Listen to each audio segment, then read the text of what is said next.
G'day guys, Trav from Australian Car Audio. Today we've got Steve from MCal Automotive's VF Series 2 SS. This thing's an absolute beast, makes over 600 kilowatt at the rear tyres, absolute weapon. He's currently running a Kenwood 9720 10-inch in-dash screen in here and some interfacing bits and pieces to make it work with the factory system and the steering wheel and things. Today we're going to update it and fit the latest interface from Maestro or iDatalink. So let's get to it. So what we've got here is the Kenwood radio. We're currently in the digital radio. Everything's looking fine, working sweet. There's nothing wrong with what's in here right now, but what we are going to fit is something that's a little bit more up to date, something that works with the high definition screen on the Kenwood itself, and something that will give a few more features and a couple of advantages for Steve, who is a die-hard car guy. Now, one of the things I'd like to point out, currently as we adjust the fan speed, you can see it's running through the reverse camera input. Now that's overlaying the grid lines for the reversing sensors. If we want to adjust the temperature or any of the HVAC functions, it's being overlaid our HVAC menu. The other thing that we're going to really take advantage of with this new kit is the adaptive grid lines for the reverse camera. So when we put the car currently in reverse, those grid lines are fixed. Now as I turn the steering wheel, those lines stay in a fixed position. Now from Holden, this car had dynamic grid lines. That means those lines actually moved and adapted with the way the wheels were facing. So when we update this and we fit the Maestro, you'll see that those things are going to be maintained to the way Holden designed.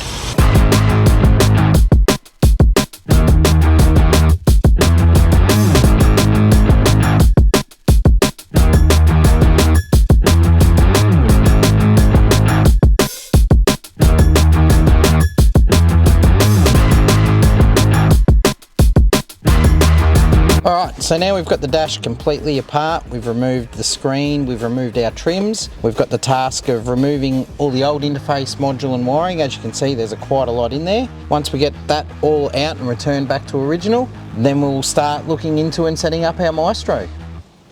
Alright guys, now we've pulled that VF apart and we've pulled the old interface out. We've come upstairs now, we've got our Maestro RR module. We're about to plug that into the web link and flash the module. That's going to be used for both the head unit and the module itself. We need the serial number of both of those. We need to have our login ready and set up. So here we go. So the device has been detected. We're going to now flash it by vehicle. We're going to go down and select the year, make and model.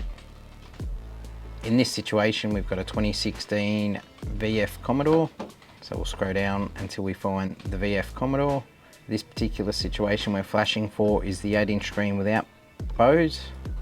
We confirm that our steering wheel matches the steering wheel that's in the car that we've got downstairs.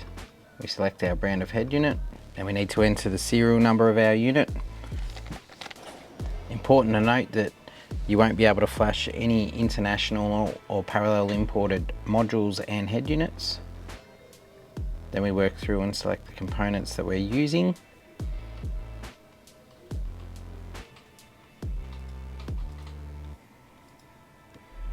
Here's where we can set the configuration or the menu system for the Maestro in the vehicle.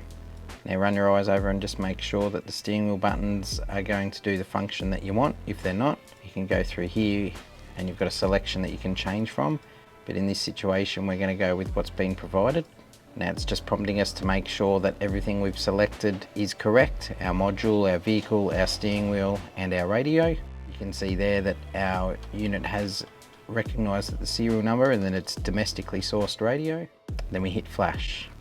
Now our module's been flashed and it's giving us the opportunity to download the guide or the installation manual. We can do that and save it to our desktop, or we can have them email it to us. In this situation, I'm going to have it emailed and then I can present it on my phone whilst I'm downstairs doing the installation.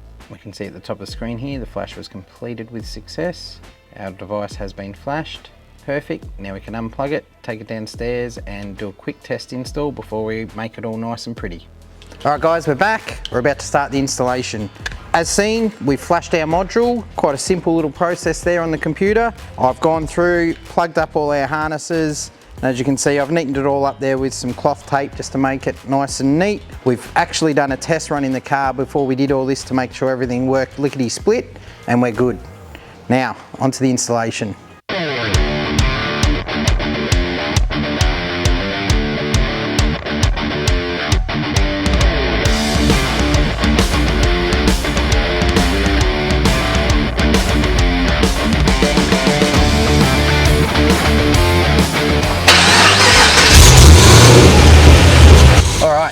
Now we've completed the installation, let's have a look at the differences and the advantages of using the iDatalink Maestro. To start with, if I adjust our fan speed, you can see we now have this high definition image.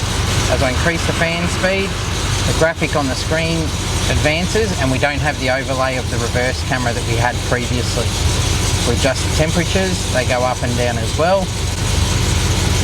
We turn the air conditioning on and off. It's all highlighted and it's not an overlay, it's a dedicated screen for these functions. All our steering wheel buttons work as per original, and then what's really cool in these iDatalink units is vehicle info. We can go in there and through our CAN connection we can look at things such as our tyre pressure monitors, our battery voltage, if we had a check engine light. Every vehicle is different and many of the aftermarket brand head units display them differently, but they all give you a great range of features and present very similarly. We can also go through in our menu here, and we've now got these additional settings within the Kenwood unit. With our park assist, we can decide whether we want the display for the front or the rear. In this instance, we're not doing anything, so it's not going to be displayed. We can also go through and have a quick look at our climate control without having to touch the functions. But I know the one you all really want to see is the gauges. So what's presented now on the screen is a digital tachometer. As I increase the revs, you can see the tachometer's moving. If we were travelling, it would also give us our digital speedo. It'll give us the load, our intake temperatures on an engine, and on a car such as this, it's quite high performance. That's very important. And our fuel gauge is displayed in a larger, easier to read format. We can also take screenshots by holding it. We can also change some of the gauges around by adjusting the P function. So now we can measure braking, quarter mile ET, and then back to the gauges that are presented on the data in this vehicle. It's important to note that every car will have different gauges. Some cars will display transmission temperatures or various other functions, but that information is what's present in the vehicle, not necessarily what the head unit or the Maestro module will do, but what the vehicle will allow those two products to work together to do. Another really cool function of the Maestro interfaces is the ability to go in and check other settings. So we go into the head units function here, we're going down to the system, and we're going to go to the OEM setup. And the vehicle features is one menu and the Maestro features another. In the vehicle features, we can adjust chimes, we can adjust the turn signal or the indicator volume. So we can make that quieter or louder. We can mute the chimes. There's other vehicle settings in there. You can go and adjust all the factory settings that the car had previously through our new aftermarket head unit. Then we can go through and look at the Maestro features. We can select our gauges, we can select the communication, we can go into the parking assist and adjust the units of measurement. You can also adjust what side of the reverse camera screen the reverse sensors or the front sensors are displayed on. You can also, it's a really handy safety Trav function, is mute in reverse. That means when I put the car in reverse, the stereo or the music will be muted, so you can concentrate more on looking out that back window. In a VF Commodore, another function that is not always kept on aftermarket installations are the vehicle settings. Down here to sport mode settings and the bimodal exhaust. We can opt to open or close those factory mufflers. So in the off position, you get that quieter sound coming from the vehicle, and in the on position, it's the opposite, you get that nice bark.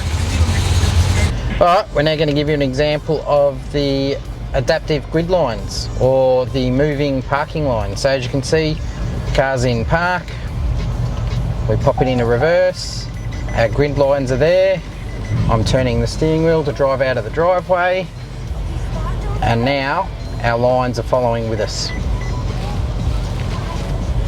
It's one of those great little features that Holden included that the aftermarket kit lost. And you can see I'm approaching some cartons in the warehouse, and our front sensors are now displayed up on the screen as well. Alright guys, so there you have it. Just some of the really cool features the iDatalink Maestro adds to both your aftermarket head unit and your Holden VF Commodore.